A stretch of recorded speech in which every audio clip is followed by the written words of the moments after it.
A mí la historia del San Luis me impactó, a nadie más en la casa le impactó eso. A mí ese barco y oyendo ese cuento que no dejaron entrar, yo siempre crecí con eso. Claro. Pero a nadie, todos lo deben haber oído, pero a nadie le hizo un impacto.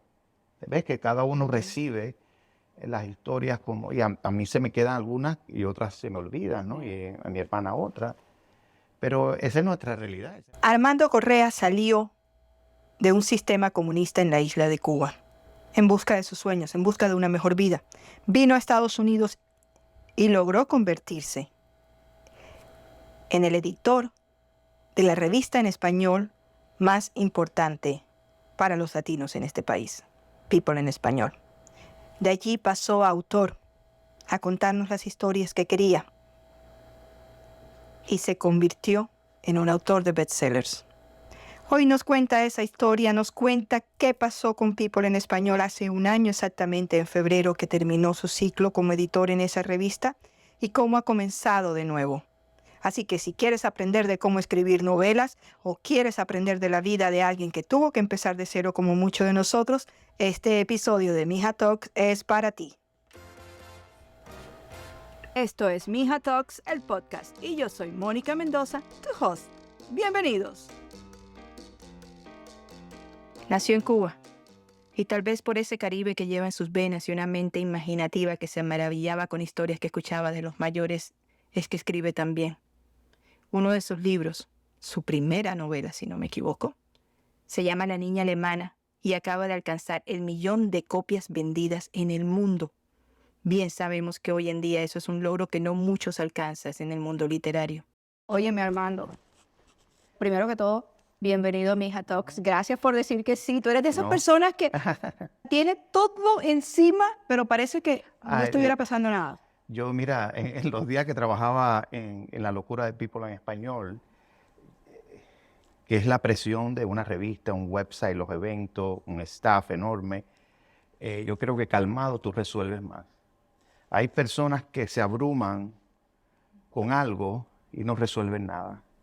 Entonces, yo creo que la fórmula es, vamos a solucionarlo, mientras quepa en el calendario, Claro. o sea, encontramos una hora posible. Se busca la forma, ¿no? Y si estamos hablando de un libro, que en el caso yo quisiera que llegara a la mayor cantidad de gente, ¿no? Porque ese es tu sueño cuando escribes, cualquier granito de arena ayuda.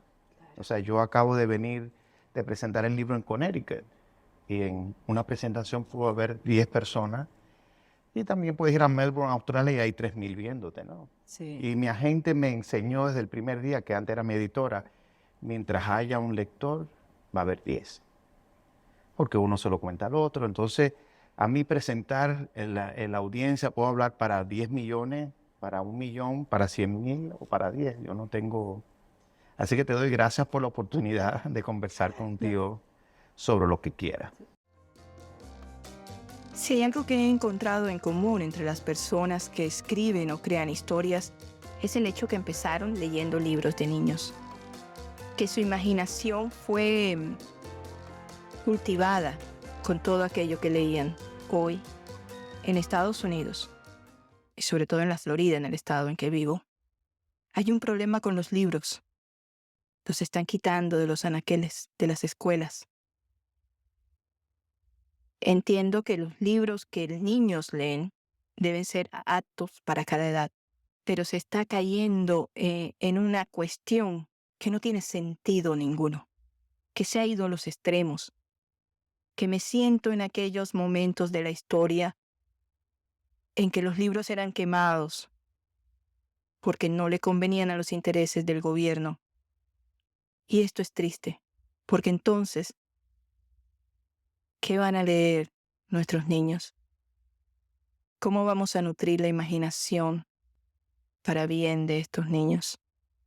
Esta es una pregunta que creo que como padres y como personas que vivimos en una sociedad debemos hacernos.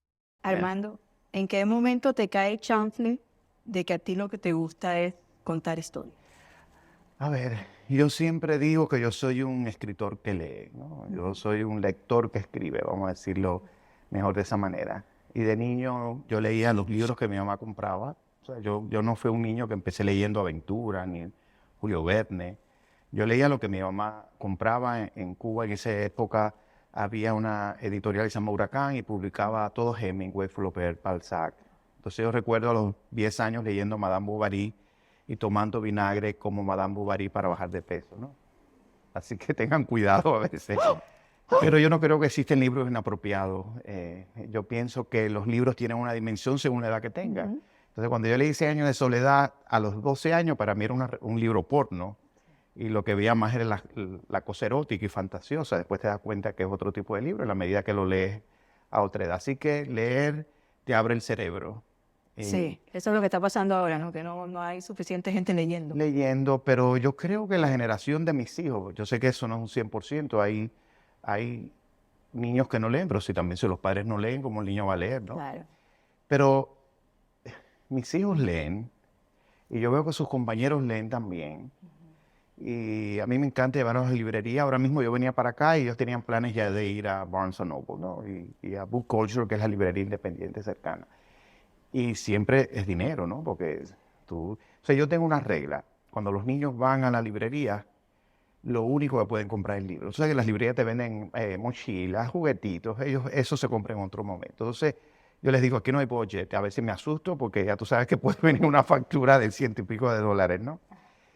Pero me da mucho placer cuando ellos me piden un libro o lo encargamos enseguida.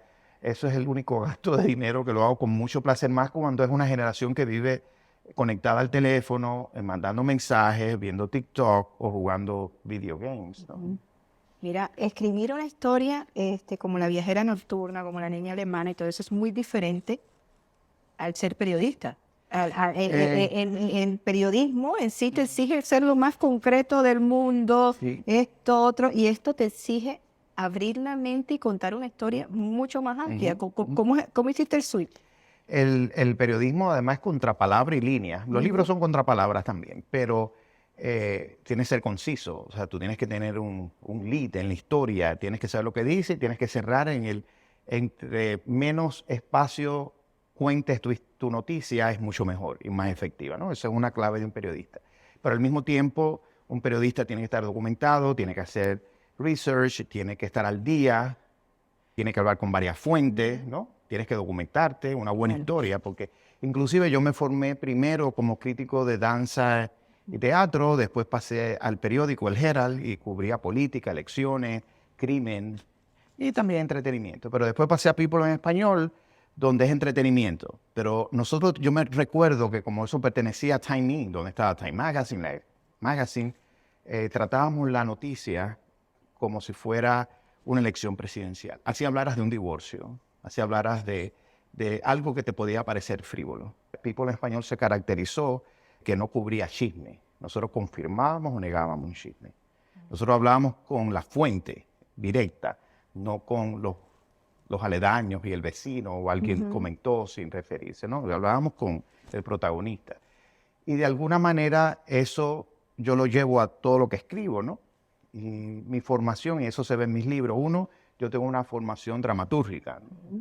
Entonces yo construyo mis capítulos como escenas, ¿no? Y yo te siento como un espectador y quiero que tú mires el espacio, la profundidad, la luz, el olor, la textura, la intensidad dramática.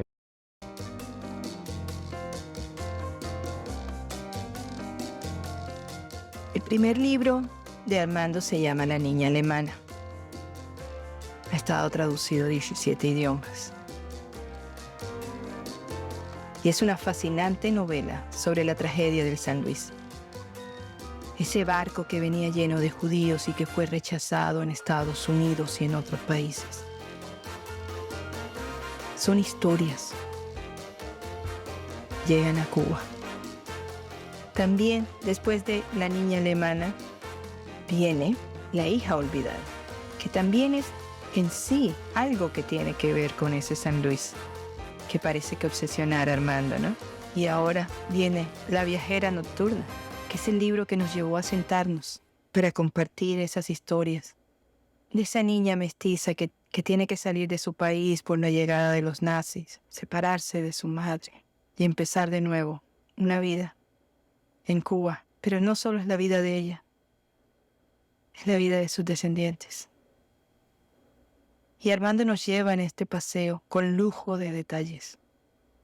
Es maravilloso olvidarnos de la realidad que nos rodea en algún momento para adentrarnos en ese mundo que Armando nos está mostrando. Yo creo atmósfera. A mí me encanta que tú huelas, que toques. Como si fuera una película, ¿no? Sí, Tú eres muy visual. Me yo di eso lo cuenta. necesito. Al mismo tiempo soy un lector y puedes ver muchas referencias literarias en lo que escribo. Al mismo tiempo soy un periodista y ves el nivel de investigación y de fidelidad a la historia que yo tengo. Entonces, esos tres elementos están presentes. Y al mismo tiempo soy sintético, yo creo. Porque si leíste La viajera nocturna, te das cuenta de la cantidad de historias que hay ahí, que cada una da para un libro. Y yo lo resumí en 120.000 palabras. O sea, es un grosor de un libro normal. ¿no? Sí. Pero hay un exceso de información que yo logro concretar de una manera sin que los personajes parecían de una pincelada. Hay una profundidad. Tú puedes ver nacer, desarrollarte, morirte en un campo de un siglo sin perder la esencia, ¿no? No es que sean pinceladas, ¿no? Son 4 personajes de diferentes generaciones que tú los ves crecer, desarrollarte y buscar un clímax. Entonces yo creo que todo eso yo lo compagino, lo he logrado. Y yo soy mi primer editor, ¿no? Yo tiendo a escribir el doble de lo que publico. O sea, mi primer draft son larguísimos. Ahora mismo yo le estoy diciendo a mi agente, ya estoy terminando la próxima, lo va a un 75% y voy por 130.000 palabras. Entonces ella me dijo, eso, o sea, calcula que este libro es siendo, a mí me faltan como unas 80.000 o 100.000 más. Pero yo termino, empiezo a jugar con eso, empiezo a limpiar. Y por ejemplo, en La hija olvidada, hay un capítulo que se desarrolla en la quema de los libros de los nazis, o sea, cuando quemaron los libros. Y yo quería ver cómo lían esos libros. O sea, esa mujer que le están quemando la librería que fundó su padre, que ella tiene que salvar el único libro. Si tú tienes que salvar un libro, ¿cuál es? ¿No? Ella tiene que escoger ese libro. Ella ve sus libros quemando y es como si estuvieran muriendo sus hijos. O sea, ¿cómo huelen esos? Por los libros no es igual ahora. Esto es ahora papel, ¿no? Y cartón. Antes había piel. ¿Qué tipo de goma? ¿Te acuerdas? Había un hilo de seda que dividía las páginas. O sea, si tú quemas eso, ¿cómo hay un olor a almendra, ¿no? Cómo huele la piel cuando se quema. Yo me dediqué a estudiar todos esos olores y dediqué casi 12 páginas. ¿Quemaste el libro? No quemé el libro. Pero dediqué 12 páginas que después terminaron un párrafo. Pero yo tenía que desarrollarlo, ¿no? Y sentir, y me encantó, pero me di cuenta, el lector se va aquí. Vaya, hay lectores que leen, a mí me encanta meterme en esos mundos, pero sé que tú tienes que mantener un ritmo necesario para no perder la atención, ¿no? Claro. Y en este libro yo lo divido en 3 actos. Tienes que volver a la realidad, así como el personaje principal tiene que volver al parto cuando se va en los libros que leía antes, ¿no? Y yo lo divido aquí como si fuera una obra de teatro, acto 1, acto 2, acto 3. Entonces el acto 1, estás presentando a esos personajes en ese Berlín que parece sui generis, parece onírico un poco porque ellos viven de noche. Es esta poeta, el profesor vecino, el bello alemán, ¿no? Opa. Opa. Y entonces yo creo eso. Entonces hay una intensidad y una tensión que el segundo acto es a una velocidad, ya está creciendo, triunfó la Revolución Cubana, pasa esto, se enamora y de pronto el tercero, el pace es a latigazo, ¿no? Esto, lo otro, sale luna. O sea, los ritmos son diferentes. Y por supuesto hay un clímax que tú llegas. A mí me encanta en el tercer acto cuando el libro siempre se desarrolla en un presente, pero tú tienes que volver 3, 4, 5 años atrás para ver qué pasó, ¿no? Ella está pariendo esa niña. Ella quiere que en ese parto lo mejor que le puede pasar a esa niña es morirse. Tú tienes que entender por qué, ¿no? Claro. Y por eso me voy hacia atrás. Y después te quedas más o menos en un presente en Cuba, con 3 o 4 saltos al pasado para entender también la realidad. Y en el tercer acto tú estás casi es continuo hasta que un momento para descubrir la traición tú vas 75 años atrás. Eso me encantó. Eso ni sé cómo se me ocurrió, pero ese viaje después que tú has pasado eso y llegas a ver el destino de Ali, eso me encanta. Ese es mi capítulo favorito. Vaya, sé que si uno dice, ¿y de dónde saqué esto? Sí. Es que el cerebro es impresionante, ¿no? Sí. Cuando tú empiezas, la creatividad es cosa sí, por así. ejemplo, a veces ahora en el que estoy escribiendo, estoy en una etapa que es un poco compleja en la historia de Cuba. Entonces estoy trabajando, pero la historia es como un background. O sea, la historia no puede ser, o sea, cuando digo la historia es el hecho histórico, ¿no? No es la historia que estás contando. Entonces, yo tengo que contarlo de una manera orgánica porque yo quiero que los personajes se vuelvan en su mundo doméstico. Y tú sabes lo que está pasando, ¿no? Es como que hay un huracán, pero tú estás comiendo, tú estás mojando tu sopa y el mundo afuera se está acabando. Claro. Y de pronto terminas de comer, cuando sales ves la destrucción, ¿no? Más un poco, estoy ahora y de pronto tú te das cuenta que el cerebro se activa. Entonces quiero que en ese momento el personaje como tenga un breakdown y se quede dormida, ¿no? Como la vea durmiente y decida que no se va a despertar hasta un momento que se despierta, ¿no? Entonces esas cosas se me ocurren, tal vez no la use, te lo estoy contando ahora porque eso fue anoche que yo decía, ¿cómo yo voy a solucionar esto? Yo tengo que dar un Y salto. está uno excited. Sí, tú pero sabes. eso uno se sorprende, le pasa a todos los escritores, no a mí solo, ¿no? De cómo, o sea, cuando empiezas a escribir, por eso tienes que escribir todos los días. Ahora no puedo, no estoy en medio de la promoción, pero cuando tú escribes todos los días, ese cerebro está tan activo. O sea, por eso hay que tomar notas y después tú te das cuenta y tú dices, ¿dónde yo cuando yo tomé esta nota? A veces yo leo las notas que yo tomo y yo digo, esto es genial porque yo no lo vi antes. No, Y es un proceso que claro, porque es agotador, tienes pero es que olvidarte entretenido. de editar, ni de que tenga sentido, No, ni nada. no, Tienes sí. que fluir y that's Sí, it. yo de alguna manera, hay escritores, eso en inglés tiene un nombre, que tú escribes el primer draft como una basura, ¿no? Ajá. Tú escribes y sale. Inclusive tú puedes escribir, hay algunos que escriben la novela 60.000 palabras un mes y después empiezan a trabajarla, ¿no? Del tiempo. Yo no puedo escribir así. Vaya, trato de una fluidez, no me meto un día en una oración, no es el caso, pero trato que yo tenga el ritmo y la voz y el estilo que va a tener la novela. O sea, yo no puedo escribir a loco y después cambiar el estilo. Puedo cambiar la voz. A veces yo he escrito la novela en primera persona y la he pasado a tercera, pero me doy cuenta que una distancia es Porque mejor en te el va libro. enseñando algo No, no, y cuando diferente. ya tú te distancias, tú estás escribiendo Ajá. de alguna manera emocional, siempre hay una lógica, nadie escribe a Claro. lo loco, ¿no? Pero después cuando yo termino, que yo pongo todos los capítulos en mi oficina y los pongo y pongo los árboles genealógicos en la pared y los nombres, que es tantos personajes y se te olvida y tengo que poner las edades para entender cada uno en qué año nació. Aunque yo no lo mencione, todos tienen una fecha de nacimiento, una ciudad donde nacieron, unos padres que tal vez no lo mencione, Claro, una pero historia. yo tengo que entender eso en mi cabeza. Pues si yo no lo entiendo, tú no lo vas a entender tampoco, ¿no? Claro. Entonces, después que yo juego con eso, yo digo, no, no, yo tengo que empezar por aquí, no puedo empezar por acá. Tú sabes que Dan Brown, me hiciste acordar de Dan Brown porque Dan Brown me decía, antes de yo empezar un libro, mi oficina siempre parece la oficina de un maniático, Sí, de un delincuente de esto, porque hay ¿cómo se llama?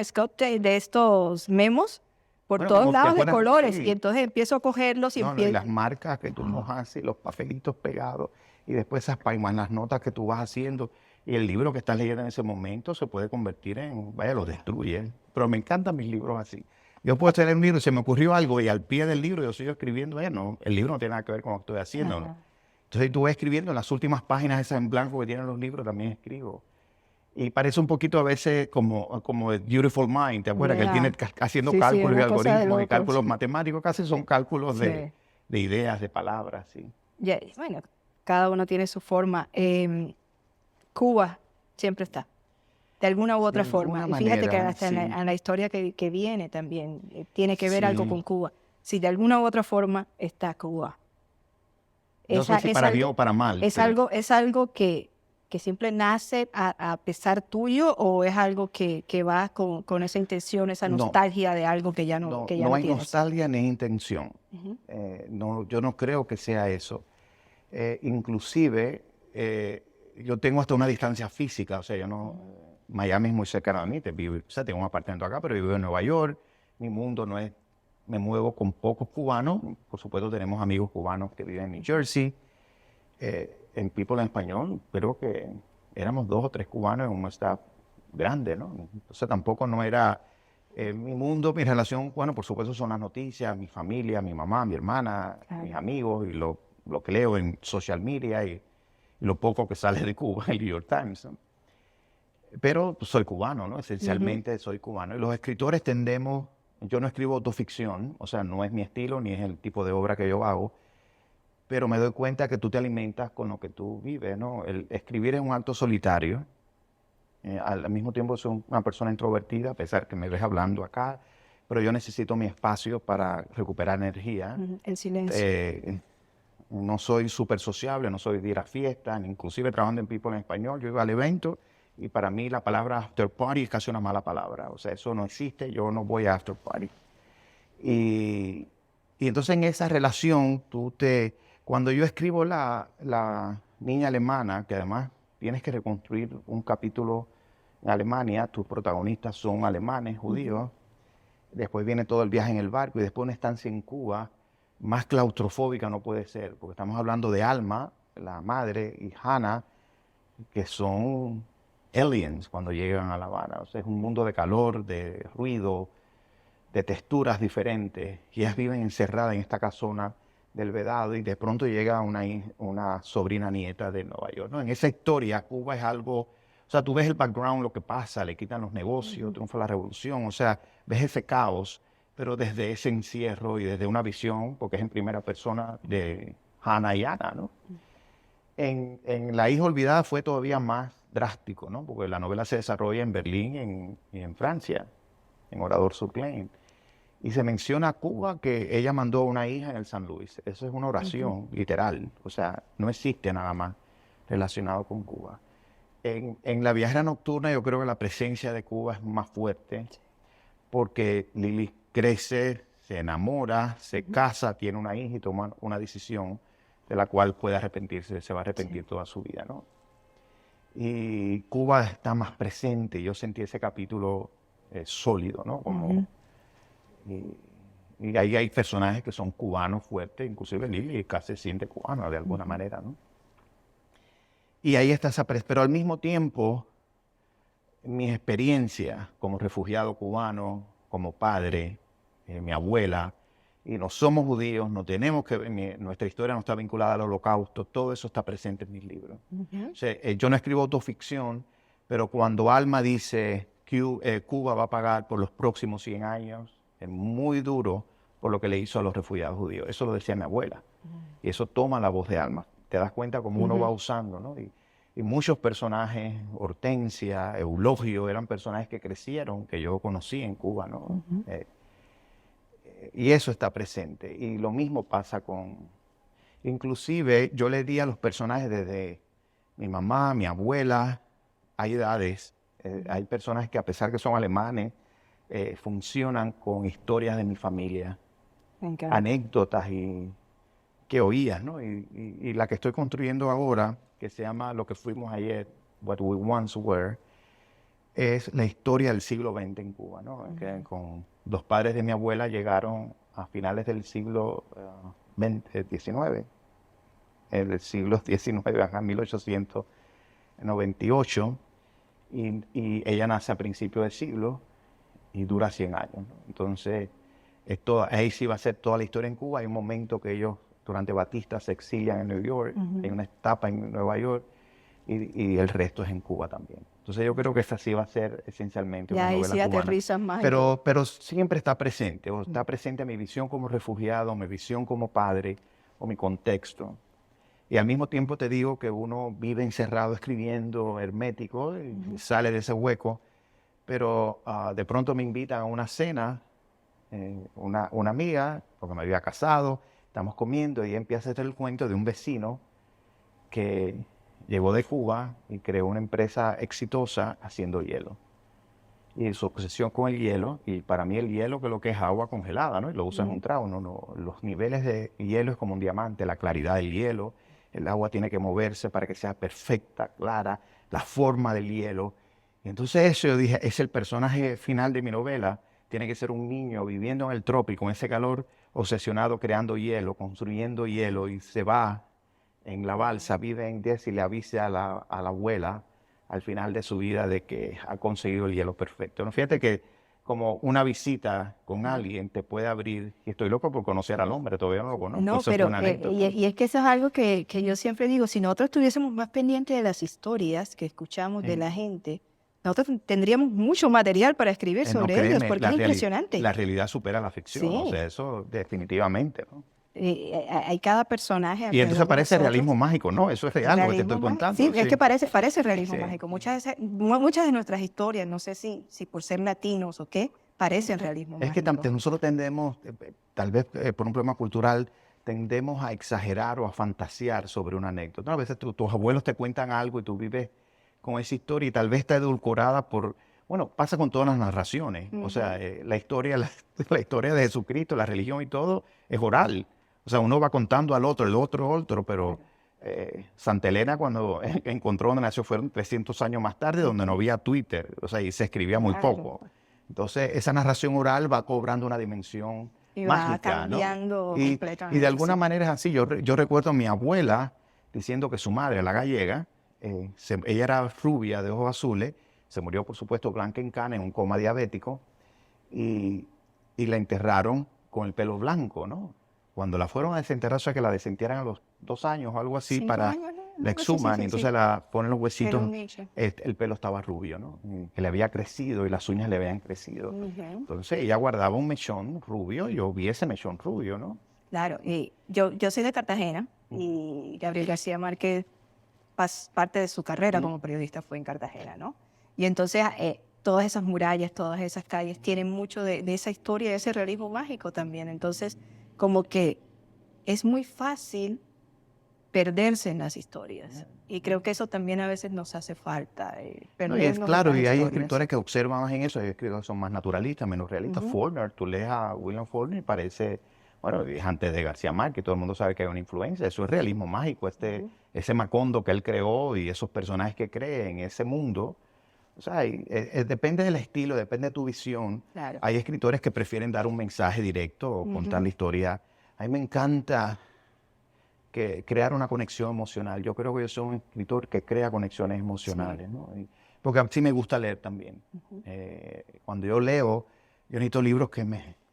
Que te por ejemplo, atrapen yo no así. leo comedias, o sea, yo soy muy malo. Yo soy un mal espectador de rock y de comedia y yo no puedo los stand-up comedy. Yo no sé reírme ni y eso. Entonces me da pena porque el que está en el escenario va a pensar que estoy aburrido, pero mi mente, una persona haciéndome un chiste detrás de otro, mi cerebro no funciona. Entonces con los libros de chistes y un chiste detrás de otro conmigo, yo necesito esa intensidad, ese drama, no sé, como Tan poca vida de Little Life, un libro que leí, me leí los 3 libros de ella el año pasado que te dejan devastado, eso. Y todavía los vivo y voy a los lugares donde se desarrolló el libro como si fuera real y es una bueno, no solo yo, todos los que han leído a Claro, Tania, porque conectaron, ¿no? te conectas y la calle existe. Entonces, por eso yo también en mis libros, y me doy cuenta que desde La niña alemana, y he tenido escritores de Turquía, una sueca también me escribió, una griega, que fueron a La Habana al ver La Habana de Hannah. Tú te imaginas, se paran en el malecón a ver el morro, donde entró el barco, la calle del Vedado, porque yo cuento, ella bajó por la avenida 23, dobló en Paseo, entró en 21, en 21 entra y ve, la gente me dice, ¿cuál es la casa? Ellos no saben que la casa realmente no existe, ¿no? Y la casa de Leo, y cuando yo escribí el libro, ¿no? Y tengo mis mapas antiguos y yo tenía todo claro donde cada uno vivía, pero después que entrego el libro yo voy a comprobar en Berlín si Leo y Hannah pueden caminar de tal punto a tal punto, ¿sabes? Si es real, yo caminaba de punto A a punto B, y entonces definí cuál era la casa de Leo, inclusive no usé, o sea, entre esta calle y esta calle, cerca del cementerio judío pequeño, pero no usé el número, porque tampoco no quiero que la gente piense que en ese Claro, edificio, como Berlín se destruyó todo dentro de la guerra, tengo validez, no tiene Claro. punto. Se trato de quitar el número, y eso mismo hice y además tengo también que es una locura, que ya trato de cortarlo, porque cuando hay algunas escenas que se desarrollan en Nueva York, es mi apartamento en Nueva York, mirando a Morningside Park, mirando al parque, esos puntales altos, un edificio de 1905, la biblioteca, o sea, es como que todo mi mundo, porque es el que yo conozco, te das Claro, cuenta es como más tú. fácil, ¿eh? Y cuando pienso en el apartamento, yo pienso en mi apartamento. ¿Qué pasa? Como son personajes que no coinciden, entonces el hijo olvidado yo no mencionaba ese apartamento, pero ese tocan la puerta, entró al pasillo, salió el salón, la puerta francesa. Yo voy describiendo casi el mismo apartamento y en mi lógica está. Claro. Es muy raro porque ese es el mundo que tú... Con el que te sientes que- familiarizado. creo también, yo, ¿no? sí. Armando llevó a People en español a ser la revista más leída entre los latinos en Estados Unidos. Esta revista llegó a 75% del mercado hispano en el país. Con un mensaje hermoso en las redes sociales, hace un año exactamente, en febrero del 2021, Armando anunció que su periodo como editor en People en español había terminado. Hoy nos cuenta qué pasó en ese momento de su vida y cómo ha sido desde entonces. Yo recuerdo cuando tu etapa en People en español termina, tú publicas unas palabras que dicen de que sí tú pensabas que ese momento iba a llegar de dedicarte exclusivamente a los libros, pero que no pensabas que iba a ser tan pronto. Yeah. ¿Cómo fue comenzar de cero de pronto, tú sabes, tener una vida en automático casi con todo lo que llevabas a cuestas y empezar a decir, ok, ahora la vida va a estar más calmada y ahora las historias tienen que pasar a ser un plan A, ¿no? Yeah. Bueno, el problema con el cierre de la revista es que no hubo transición. Cuando hay transiciones, tú te preparas, ¿no? Preparas, haces una estrategia, inclusive para los que quedan.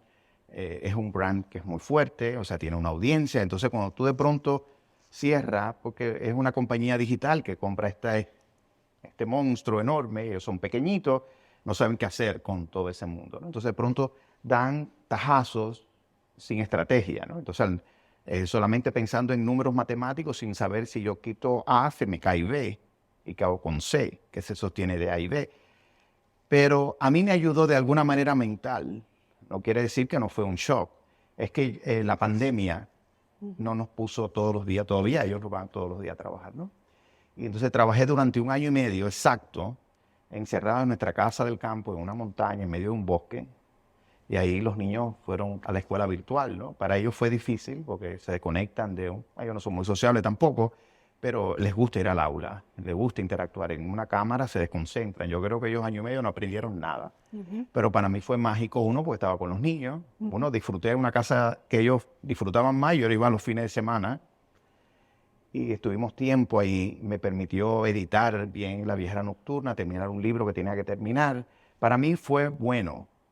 Trabajaba más porque cuando estás en la casa te pueden mandar algo a las 12 de la noche, algo del tráfico, un análisis de negocio. Y acuérdate que editor de People en español no es editar las portadas bonitas y tenerlo todo, es llevar el P&L de la compañía, llevar el nivel de tráfico, los Google Analytics, lidiar con un mundo corporativo que no entiende el mundo hispano.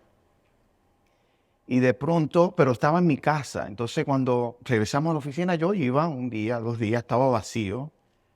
Esas fueron unas semanas y de pronto, o sea, nos dice el 9 de febrero, cerrada la revista, sin transición ninguna. Entonces dejan a alguien frente que tiene, o sea, tiene que entrenarse, ni se lo dicen, se queda al frente de algo. Nadie dio la cara para hacer esto porque todo era virtual. O sea, entonces eso se quedó, o sea, de alguna manera tú te quedas y quedan, o sea, compañeros tuyos de muchos años sin trabajo. Entonces, ya yo tenía, para mí, o sea, fue decirme, me voy a dedicar a escribir, no tengo ningún problema con eso. Pero hay algunos compañeros que tienes que ayudarlos, o sea, algunos que inclusive yo había traído hacía 6 meses que habían dejado sus trabajos. O sea, tú tienes que empezar a moverte, a ayudarlos y al mismo tiempo los que quedan, tienes que darle estímulo y los que están al frente ayudar. Entonces, eso fue un mecanismo y yo, el único ejercicio que hago es caminar. Yo tengo que caminar diariamente y puedo caminar de 4 millas a 10 millas por todo Manhattan. Entonces yo caminaba hablando con ellos y eso es una especie de terapia para mí también. No podía escribir porque estaba, tú sabes, lidiando con todo ese cambio, organizándome, te tienes que organizar. Pero yo sabía que, o sea, yo me había preparado financieramente para un momento así, ¿no? Gracias también que ya había firmado para hacer 3 libros más con Simon & Schuster en el 2022. Y de alguna manera fue un shock, pero un shock en el cual yo estaba preparado, ¿no? No es que en mi vida tengo que vender las casas y mudarme y volver, no, en ese sentido no es. Es el sentido más de que es un brand que, o sea, que fundamos, un grupo, ¿no? En un mundo donde no existía o sea, en Time Inc. no había ninguna publicación en español. O sea, tú lo crees chiquitito, donde había muchos y todos se fueron muriendo, menos este que crecía y tenía una solidez. Pero en un mundo corporativo que nadie lee español, donde los únicos hispanos éramos nosotros, es difícil, ¿no? Donde la única publicación afroamericana, Essence, la vendieron y salieron de ella. Se calcula, nosotros éramos los únicos. Entonces es un mundo que nadie entiende ni puede leer. Tu jefe no sabe lo que tú estás publicando. No conocen a nadie las que están en la portada. No sabe la fuerza que puede tener. Ellos pueden, si pones a alguien de Hollywood que no funciona para el mercado, ellos ahí pusieron, pero no saben que no funciona. Claro. O sea, tú pones a Damari López y vendes mucho y la gente la conoce, pones de pronto a X de Hollywood, vaya, Selena Gómez y no funciona para nosotros, ¿no? Claro. Y entonces siempre fue difícil y entonces la compañía cambia de jefes todo el tiempo y tú tienes que volver a presentar a People en español, unos la entienden y otros no la entienden y aquí no hubo tiempo ni de presentarlo. Wow. O sea, ellos compraron en diciembre y el 9 de febrero cerraron. O sea, yo nunca vi en persona a mi jefe. Una llamada virtual, ¿no? Y una presentación genérica. Nunca nos conocimos, ¿no? Wow. Pero son etapas corporativas, Sí. ¿no? Entonces yo creo que el SAI existe, nunca tiene, ya los eventos murieron todos, o sea, no es una compañía de noticias y People en español es noticias, es de entretenimiento, pero es noticia. Yo estaba acostumbrado a hacer más evergreen, historias que pueden vivir, que no son breaking news. El tráfico de People en español está basado en breaking news. Pero van a sobrevivir, van siguiendo, han tenido un año bastante decente en medio de, o sea, un post-pandemia y una recesión que está viniendo. Y yo los he seguido ayudando y van a estar. Ahora, para mí yo cerré una puerta. O sea, yo no soy el tipo de persona o de editor que voy a empezar a publicar TBT, ¿no? Todos los jueves en la portada que hice, el día que me retraté con Jennifer López o Ricky Martin o Luis Miguel, la entrevista que hice, mi entrevista con Obama. Eso es una etapa como cuando yo salí del Herald, ¿no? Yo vivía era un junkie de la noticia, ¿no? Vivía esto, cubría esto y sabía, si yo estuviera en el Herald yo cubriría esto y había una respuesta de la Casa Blanca, del Departamento de Estado, tú cubriendo la crisis de los balseros. Yo cerré, yo pasé la página. O sea, ahora es una página que pasé, mi centro es esto, y una página de la que estoy orgulloso, no es, Claro. o sea, es algo que estoy, pero ya. O sea, Claro, yo es que inclusive, no. yo no sigo a nada de entretenimiento.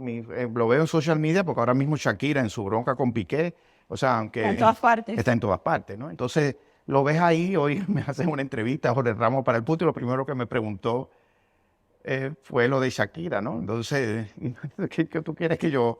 O sea, para mí hay una esencia. Uno, todo el mundo quiere hacer dinero y hace dinero hasta enterrando a la madre y se lo tiene que hacer, ¿no? Y el sentido, porque tú dices, Shakira necesita dinero, tú sabes, o el príncipe Harry, pero nunca es suficiente el dinero. Entonces siempre 100 millones, 100 millones, y si tienes que darle una bofetada a tu hermano, se la das, ¿no? Entonces vivimos una realidad en que ya lo privado no existe. Y lo simpático es que cuando hablas de su vida privada, se ofenden las celebridades porque, como si tú eres el primero que estás hablando de lo que pasa en tu cama, ¿no? Claro. Entonces, pon los límites, ¿no? Claro, No exijas que nadie hable de tu vida privada cuando tú vives de tu vida privada. Claro. ¿Cuál es tu sueño como escritor? ¿Cuál es mi sueño? Bueno, seguir produciendo, tener la fuerza y la imaginación y la disciplina de seguir escribiendo. Yo creo que eso es lo más importante.